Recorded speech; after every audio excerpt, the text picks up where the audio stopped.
Assalamualaikum warahmatullahi wabarakatuh. Perkenalkan, nama saya Vika Adisti, NIM 2241104020096. Di sini saya akan memenuhi ujian tengah semester mata kuliah sumber belajar PAI berbasis multimedia. Soal yang pertama, urgensi pemahaman sumber belajar PAI berbasis multimedia bagi para calon guru PAI, yaitu mendorong peserta didik untuk menjalankan pembelajaran PAI dengan lebih efektif dan efisien, kemudian memudahkan guru dan juga peserta didik dalam memahami materi yang akan dipelajari dalam pembelajaran PAI tersebut. Kemudian meningkatkan minat para peserta didik dalam pembelajaran materi pembelajaran PAI, kemudian memudahkan guru dalam menyampaikan materi yang akan disampaikan kepada para peserta didik dengan lebih menarik agar peserta didik tidak mudah bosan, tidak jenuh, dan lebih merasa bahagia saat melaksanakan pembelajaran PAI tersebut. Yang kedua, soal nomor 2 itu dasar teori-teori psikologi pendidikan yang berkaitan dengan urgensi tadi. Yang pertama, teori behavioristik. Teori ini mengemukakan bahwa dengan adanya pembelajaran itu dengan melalui stimulus dan respon. Dalam pengembangan multimedia interaktif, teori ini dapat diterapkan dengan melalui memberikan stimulus yang tepat kepada para peserta didik dan memberikan umpan balik agar peserta didik dapat merespon sesuai yang seperti kita inginkan. Kemudian teori yang kedua itu teori kognitif. Teori ini mengemukakan bahwa dalam suatu pembelajaran terjadi karena adanya pengolahan informasi oleh otak. Dalam pengembangan multimedia interaktif ini, teori ini dapat diterapkan dengan memberikan informasi visual dan audio kepada para peserta didik agar peserta didik bisa mengolah informasinya dengan lebih baik lagi. Teori yang ketiga adalah teori konstruktivistik. Teori ini berasumsi bahwa pembelajaran terjadi karena adanya proses konstruksi pengetahuan oleh para peserta didik. Dalam pengembangan multimedia interaktif, teori ini dapat diterapkan dengan melalui memberikan para peserta didik untuk melakukan interaksi agar peserta didik itu bisa lebih memahaminya dengan lebih baik dengan melalui interaksi dengan multimedia tersebut. Soal yang ketiga itu ada 3 aplikasi yang bisa digunakan dalam pembelajaran PAI. Yang pertama itu aplikasi Cerdas Cermat Islam. Cerdas Cermat Islam ini di dalamnya itu ada berbagai pengetahuan tentang agama Islam, standar SDMI gitu.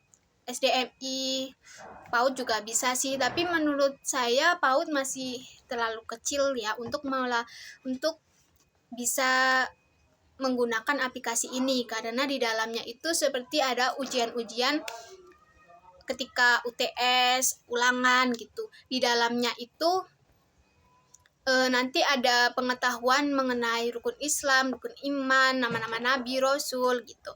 Terus di dalamnya nanti ada cara mengerjakan soal triot, ibarat kayak gitu. Di dalam aplikasi Cerdas Cermat ini ada kelebihannya, yaitu kita lebih mudah memahami materinya karena menggunakan metode belajar dan metode bermain. Setelah kita melakukan metode belajar sebelumnya seperti memilih materi yang tepat, itu kemudian ada materi dengan mode bermain. Di situ akan ditampilkan beberapa permainan tetapi tetap mengandung materi pembelajaran PAI. Tapi ada juga di samping kelebihan itu ada juga kelemahan. Kelemahan di sini suara berisik yang bukan berisik, lebih ke suara musik yang sedikit mengganggu konsentrasi peserta didik saat melakukan pembelajaran dengan aplikasi tersebut. Mereka akan salah fokus ke musik tersebut dibanding dengan materinya. mungkin kita bisa menggunakan solusi ini, mengecilkan volume tapi jangan sampai hilang, karena nanti mungkin akan mempengaruhi ketertarikan siswa kepada aplikasi tersebut ya. Kita hanya mengurangi agar tidak terlalu full volumenya, nanti agar para peserta didik juga tetap bisa mendengar suara musik dari aplikasi tersebut, dan tapi juga bisa tetap memahami materi yang ada pada aplikasi tersebut. Aplikasi yang kedua itu aplikasi belajar agama Islam. Di sini aplikasinya itu juga hampir sama dengan aplikasi sebelumnya Cerdas Cermat ini. Di sini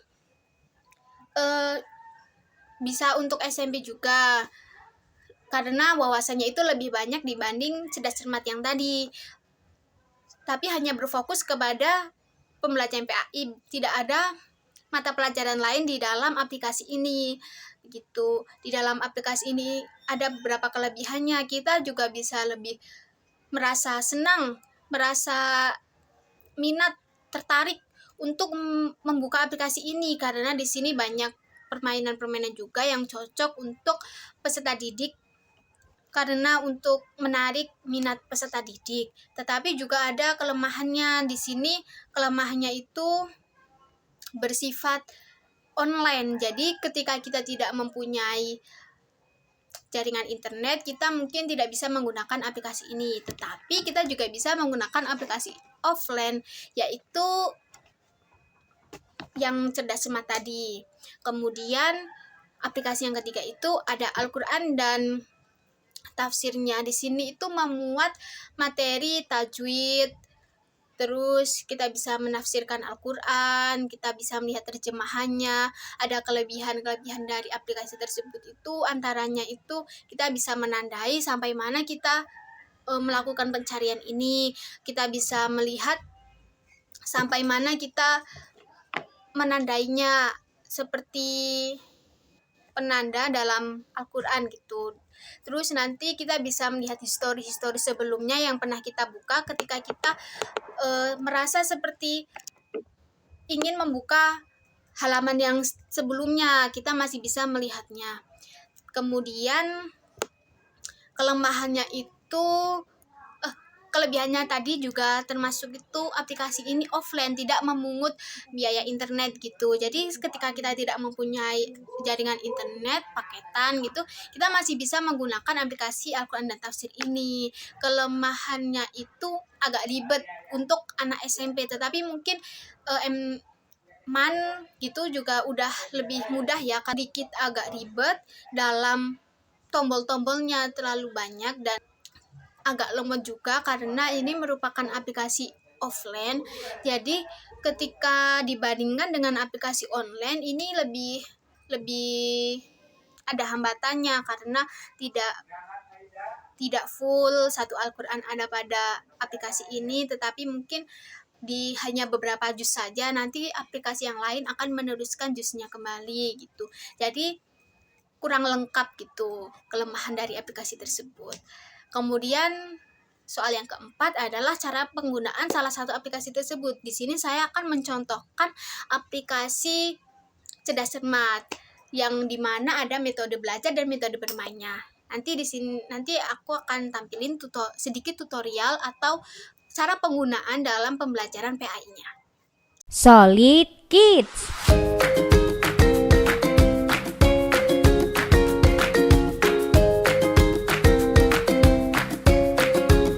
Bab sholat, bab tauhid, bab wudu, bab puasa, bab zakat, bab fikih, bab sejarah Islam, bab haji.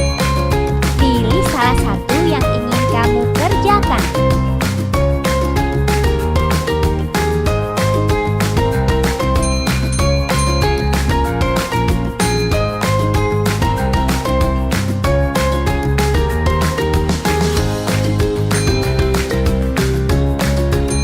Wilujah.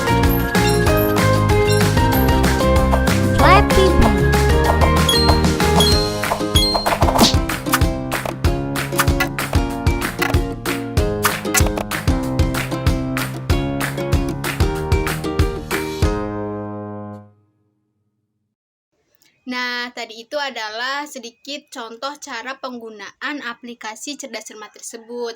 Nanti bisa digunakan dalam pembelajaran PAI. Jadi ini sesuai dengan pembelajaran PAI karena di dalamnya ada materi-materi mengenai pendidikan agama Islam dan juga ada dua mode belajar dan mode bermain. Jadi anak-anak tidak akan bosan karena di situ ada mode bermainnya yang akan membuat anak lebih semangat untuk memahami materi dari pembelajaran PAI tersebut. Sekian dari saya. Wassalamualaikum warahmatullahi wabarakatuh.